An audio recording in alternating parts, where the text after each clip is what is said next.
BJP के लोगों तैयार हो जाओ, हाइड्रोजन बम आ रहा है। हाइड्रोजन बम के बाद नरेंद्र मोदी जी अपना चेहरा इस देश को नहीं दिखा पाएंगे। नमस्कार, आप देख रहे हैं। नेत ने सोशल मीडिया प्लेटफॉर्म एक्स पर साफ तौर पे ये बताया था कि ये खुलासा यानी ये हाइड्रोजन बम हरियाणा को लेकर हो सकता है, लेकिन ऐसा भी दावा किया जा रहा है कि दरअसल राहुल गांधी वाराणसी लोकसभा सीट, जी हां, प्रधानमंत्री नरेंद्र मोदी की सीट को लेकर भी ये खुलासा कर सकते हैं। और हो सकता है कि जिस दिन वो प्रेस कॉन्फ्रेंस करें उस दिन ये सरप्राइज की तरह वो लोगों के सामने रखें। ऐसा इसलिए, और इस बात के जो संकेत हैं वो कहीं और से नहीं, किसी सूत्र के हवाले से नहीं, बल्कि खुद कांग्रेस के नेता, यूपी कांग्रेस के अध्यक्ष अजय राय की तरफ से ये संकेत मिले हैं। अजय राय, जिन्होंने प्रधान में है, अभी सबसे बड़ा बम कौन सा होता है? Hydrogen bomb. हाइड्रोजन बम की तैयारी राहुल जी ने किया है। मुझे लगता है कि हाइड्रोजन बम तो सबसे बड़ी जगह फटता है। अब आप लोग समझ चुके होंगे कि बनारस में 1 बजे के बाद क्या हुआ, किस तरीके से बेईमानी करके प्रधानमंत्री जीते हैं।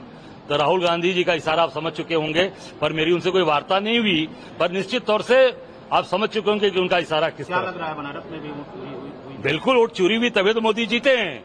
नहीं तो चुनाव कहां जीत पाते? वो तो हार रहे थे 7 राउंड तक, तो मैं जीता हूं।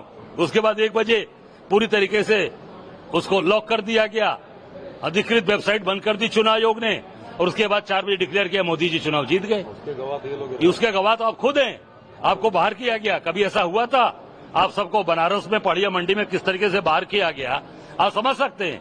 हमारे सारे लोगों को बाहर कर दिया गया। इससे साबित हो गया कि वो निश्चित तौर से हमारे नेता जो बोल रहे हैं वो निश्चित तौर से बनारस के अंदर हुआ है। बरगलाने का प्रयास किया जा रहा है जनता को, जिस तरह से नहीं बरगलाने के, अब तो बताया गया कि कितने रिकॉर्ड के साथ बताया कितने घरों में कितने वोट हैं, कहां कहां हुआ। बनारस के अंदर नवोदिता शिक्षा सदन जो संघ का मुख्यालय है, स्कूल नहीं मुख्यालय है, वहीं आते मोहन भागवत रहते हैं, वहीं पर वोट फर्जीगिरी हुई है। अभी तमाम चीजें निकल रही हैं, आप देखें ना, बहुत जल्दी आपके सारे सामने आ जाएंगी कि कौन सही है कौन गलत है।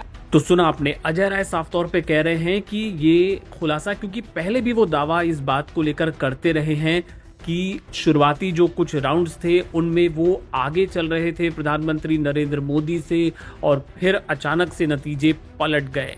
आपको बता दें कि वाराणसी में जब साल 2019 में लोकसभा का चुनाव हुआ था तो प्रधानमंत्री नरेंद्र मोदी वहां से जीते थे। उनका जो जीत का जो अंतर था वो 4,79,000 वोटों का था, यानी एक बड़ा मार्जिन था, एक बड़ी जीत थी।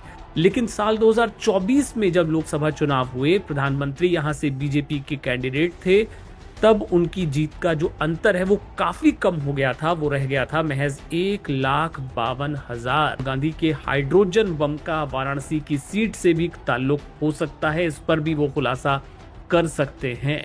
यहाँ पर आपको बता दें कि ये पहली दफा नहीं है कि जब कांग्रेस की तरफ से या राहुल गांधी की तरफ से वाराणसी की सीट को लेकर इस तरह की बात कही गई हो।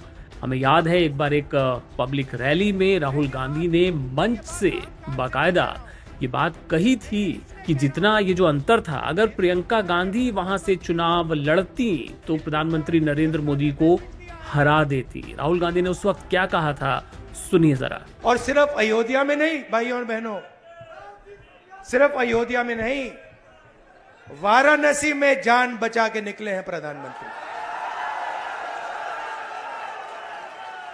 और मैं आपको कहता हूं और बहन से कह रहा हूं, अगर ये लड़ जाती वाराणसी में, अगर ये लड़ गई होती तो आज हिंदुस्तान के प्रधानमंत्री 2-3 लाख वोटों से वाराणसी का चुनाव हार जाते।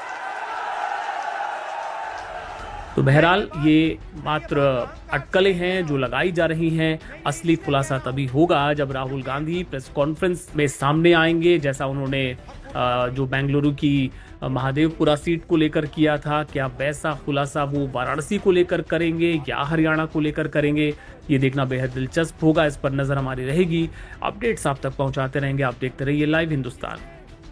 हमने बिहार में यात्रा की और आपका क्या जबरदस्त रिस्पांस आया। बिहार का युवा सारे के सारे युवक खड़े हो गए।